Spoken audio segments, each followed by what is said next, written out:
Hello, I am Pierre Bayle and this is my brother Alexandre. Hello. We're going to present our work on cross-validation confidence intervals for test error. This is based on joint work with Lucas Johnson from Harvard and Lester Mackey from Microsoft Research. In statistics and machine learning, a very important consideration is to be able to accurately estimate the test error. And cross-validation is widely used for this purpose. But accurately quantifying the uncertainty of the CV estimate by deriving its asymptotic distribution has been barely studied and only addressed in 2 other papers. What is making this difficult is the fact that we need to properly take into account the dependence among the summands involved in the CV estimate. As we have just said, there are only 2 other works that also focus on this. The first one, in 2005, provides a central limit theorem under very restrictive assumptions and does not give a consistent estimator of the variance, so that inference cannot be carried out.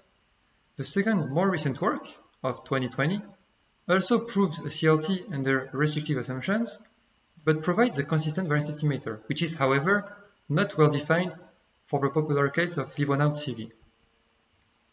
Compared to these 2 works, the contributions of our paper are first, to derive a CLT and prove consistency of a previous variance estimator under weaker assumptions, allowing our results to hold in more settings. A second main contribution of our paper is to propose, to the best of our knowledge, the first consistent variance estimator, which is also well defined in leave-one-out CV. In addition to our theory, we wanted to provide new and valid tools based on confidence intervals built upon our central limit theorem. The 2 applications that we consider are, first, to do inference for a test error of a single algorithm, and second, to compare 2 algorithms by designing a test. An important focus of our paper is to carry out extensive experiments on real data with diverse learning algorithms to compare our procedure, which is theoretically justified, with the most popular alternative procedures from the literature, which actually lack correctness guarantees. And we demonstrate that our procedure outperforms these alternatives. Before presenting our results, let's remind what k-fold CV is. So we initially have a dataset of endpoints that we shuffle randomly. We then split them into k-folds of approximately equal size. Here we have an illustration with k equals 5 folds.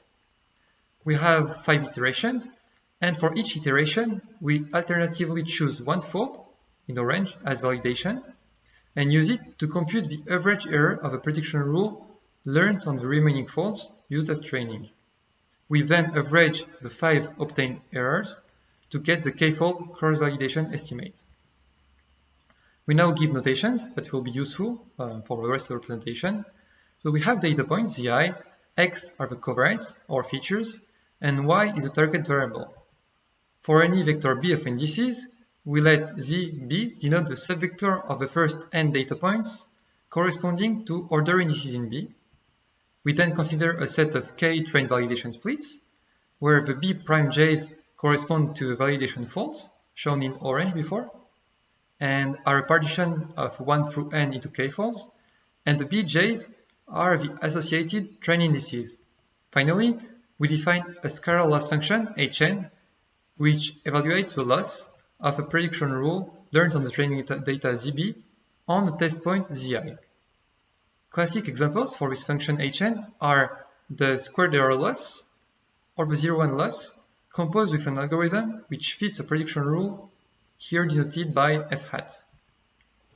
Using this notation, the k-fold CV estimate has the following form of an average of n individual losses, where each loss is evaluated on 1 data point zi using the prediction rule learned on the associated train set.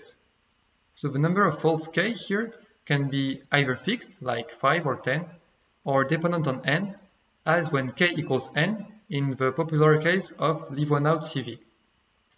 Note that the terms are not independent, as the training sets are overlapping, and this makes the question of determining the asymptotic behavior of R hat complex and interesting. To this estimate corresponds a target, the k-fold test error Rn, which is defined in a similar way, except for the fact that we take the expectation of Hn conditioned on the trained set ZBJ. This is a standard inferential target, which basically represents the average tester of the k-learned prediction rules. And the goal is to derive the CLT on R hat centered on Rn under male assumptions. Before stating our CLT, we first need to introduce the notion of algorithmic stability. It is a very popular concept in learning theory, especially as it has been shown to be related to the generalization error. So stability is a measure of how much of an impact changing one point in the training set makes on the performance of a learned prediction rule. There are different kinds of stability, and the one we will focus on, which is loss stability, has been shown to be among the less restrictive notions. In particular, loss stability is smaller than mean square stability, so that upper bounding the loss stability is less restrictive than doing so for the mean square stability. We now present our central limit theorem. Suppose that data points are IID copies of some z0. We define h bar n of z0 as this conditional expectation here, where we need to understand z0 as a test point and the second argument as the training data, since n times 1 minus 1 over k is the size of each training set for k-fold CV when k divides n for the sake of simplicity. And then we define sigma n squared as the variance of this random variable, and sigma n squared will actually be our variance parameter in the CLT. Now, if we assume first a loss stability condition on Hn, which is actually quite mild in the sense that it is verified for many learning algorithms as we discussed in our paper, and second, we assume a uniform integrability condition, then we can prove our CLT. As mentioned earlier, there are only two other works that focus on getting a CLT for cross-validation in a general setting, and we have a detailed discussion in our paper about why our result is less restrictive and thus more broadly applicable. Before stating our consistency results for variance estimation and discussing our real data experiments, let's first present the two applications we focused on in our paper. First, we wanted to use our CLT to construct an asymptotically exact 1 minus alpha confidence interval for the unknown k-fold tesserae Rn. For this purpose, let's consider that we have a variance estimator, sigma hat n squared, which is consistent for sigma n squared in the sense that the ratio goes to 1 in probability. So we will show right after that we propose such estimators and proved their consistency, but for now let's assume we have one. We can define the interval C alpha, and thanks to our CLT and using Slutsky's theorem, C alpha will indeed satisfy the asymptotically exact property that we are interested in. The second essential application is about testing for algorithm improvement, which is of utmost importance for machine learning practitioners who wish to perform model selection. Specifically, when giving ourselves a dataset, a k-fold partition and two algorithms A1 and A2 that we want to compare, our goal is to test whether A1 improves upon A2 on the fold partition, in the sense that A1 has smaller k-fold test error than A2. For this purpose, we need to appropriately define the function Hn. Previously, we were considering Hn to be a loss function associated to a single algorithm. But to compare two algorithms, what we did here was to define Hn as the difference of two such losses, here associated to the algorithms A1 and A2 respectively. To this new definition of Hn corresponds a sigma n squared, and once again, let's consider we have a consistent variance estimator. Then, in terms of the k-fold tesserae Rn, we test Rn non-negative against Rn negative, where this alternative Rn negative means that A1 actually improves upon A2. Using our CLT, we obtain an asymptotically exact level alpha test by rejecting the null if and only if R hat n is smaller than this threshold. Now that we've discussed these two applications, as we said, we need a consistent variance estimator for sigma n squared under weak conditions.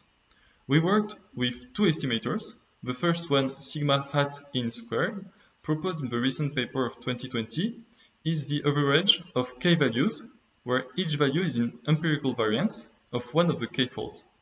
However, the issue with this estimator is that it is not well defined for live-on-out cross-validation, since each fold has only one point in this case. This is why we propose the second variance estimator, sigma hat out squared, which has the great advantage of being defined for any choice of k, and therefore also for live-on-out cross-validation. Note that once the prediction rules have been fitted during cross-validation, the additional computational cost of these two estimators is very low, in only big O of n time. In our paper, we also explain how the computational cost is even lower when hn is a binary function. We can now present our consistency results for these two variance estimators. Once again, we consider that the data points are ILD copies of some z0, and we define in the same way h bar n and sigma n squared. Now, if we assume the exact same two mild conditions as those we required for our CLT2 hold, we can prove the L1 consistency of the first estimator, sigma in squared. As for the second estimator, sigma out squared, if we additionally assume this last condition on the mean square stability, we can also prove its L1 consistency. Note that this third condition on the mean square stability is especially mild for k of the order of n, for example when k equals n in live-on-out cross-validation, because it then simplifies to only a little o of sigma n squared. Let's now present a subset of the experiments on real data that we performed in our paper. We chose to work with tenfold CV and with our variance estimator sigma hat out squared. For all of our experiments, we reused 500 replications. So for the first application, we remind the form of the interval C alpha with the desired asymptotically exact property and choose alpha to be 5%. In the plot, you can see that we compare the confidence interval given by our procedure, corresponding to the solid blue line, to the confidence intervals given by other procedures existing in the literature. In the top row, we plot the coverage probability of the confidence interval as a function of the sample size, and in the bottom row, we plot its width.